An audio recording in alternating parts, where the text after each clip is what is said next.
So let me get this straight. Drew McIntyre, the so-called Scottish warrior, had everything going for him at Wrestlepalooza. The crowd was electric, the momentum was on his side, and Cody Rhodes was dealing with a legitimate shoulder injury that everyone and their mother knew about. And yet, somehow, someway, Drew still couldn't get the job done. Let that sink in for a second. The man had the perfect storm, the perfect opportunity to finally cement his legacy as the guy in WWE, and he fumbled it harder than a rookie on their first day. Are you kidding me right now? But before we dive into this absolute trainwreck of a performance by Drew McIntyre, we have a quick request for you. We are constantly working to improve our content to earn your love and support. That's why we would truly appreciate it if you could take a moment to leave a like on this video, subscribe to the channel, and hit the bell icon so you never miss an update here on Wrestling Zone Insider. Now, let's talk about what went down at Wrestlepalooza on September 20th, 2025. This wasn't just any match. This was supposed to be Drew McIntyre's coronation. The WWE Championship was right there, dangling in front of him like a carrot on a stick. And Cody Rhodes? He was visibly compromised. His shoulder was taped up like a mummy, he was wincing in pain during his entrance, and medical staff had reportedly advised him not to even compete. The smart money, the Vegas odds, the entire wrestling world was saying this was Drew's night. Trivia question number 1, drop your answer in the comments. How many times has Cody Rhodes successfully defended the WWE Championship since winning it?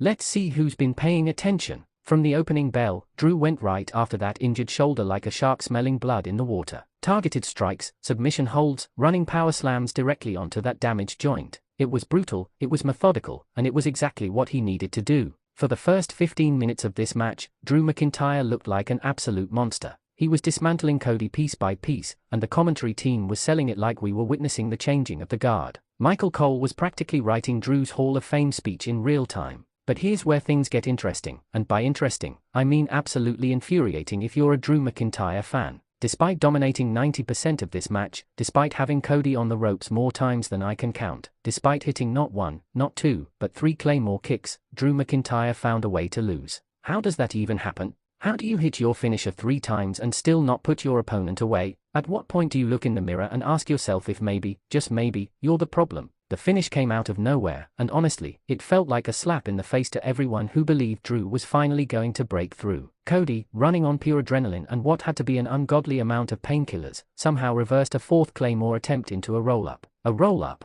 the oldest trick in the book. 1, 2, 3, and it was over. Drew McIntyre lost the biggest match of his career to a desperate roll-up while Cody Rhodes retained his championship with what might be the least convincing victory of his entire title reign. Trivia question number 2 before this match, when was the last time Cody Rhodes and Drew McIntyre faced each other one-on-one for a championship? Drop your answers below. Now, let's address the elephant in the room. Was this the right call? Absolutely not. From a storytelling perspective, from a logical perspective, from any perspective, Drew McIntyre should have walked out of Wrestlepalooza as the WWE Champion. The man has paid his dues, he's put in the work, he's been one of the most consistent performers on the roster for years, and he's been screwed over by bad booking more times than we can count. This was his moment, his time, his opportunity to finally reach the mountaintop and plant his flag. But WWE, in their infinite wisdom, decided that Cody Rhodes needs to hold onto that championship for just a little bit longer. Why? Who knows? Maybe they are building towards something bigger. Maybe they have plans for Cody at the next major pay-per-view. Or maybe, just maybe, they don't have faith in Drew McIntyre as their top champion,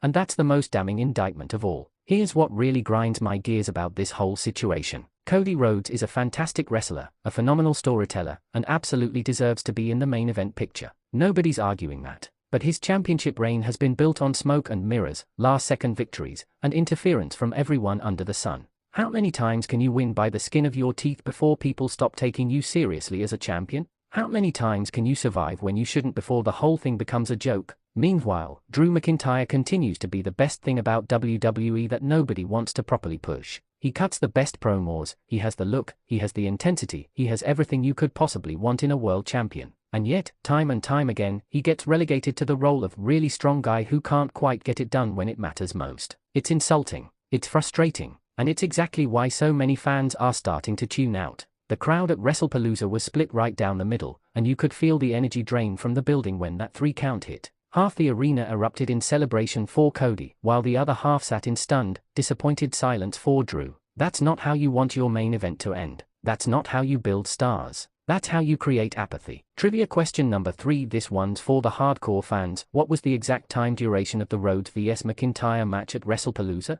Closest answer wins bragging rights. After the match, Drew McIntyre stood in the ring, staring at the championship he'll probably never win, and you could see it written all over his face. Frustration, anger, disappointment. This was supposed to be his WrestleMania moment, his crowning achievement, and instead, he's back to square one, wondering what he has to do to finally break through that glass ceiling. It was heartbreaking to watch, honestly, because you know he gave everything he had, and it still wasn't enough. Cody Rhodes celebrated like he'd just won the Super Bowl, clutching that championship with his one good arm, and all I could think was, for how much longer? How much longer can WWE realistically keep this reign going before it becomes stale? Before fans start demanding something fresh, something new, something different? We're already seeing the cracks starting to form, and if they are not careful, they are going to turn one of their biggest babyfaces into someone the crowd actively roots against. Look, at the end of the day, wrestling is subjective. What works for one person might not work for another, and that's perfectly fine. But when you have a situation this clear-cut, where one outcome makes infinitely more sense than the other, and you still choose to go the opposite direction, you have to question the decision-making process.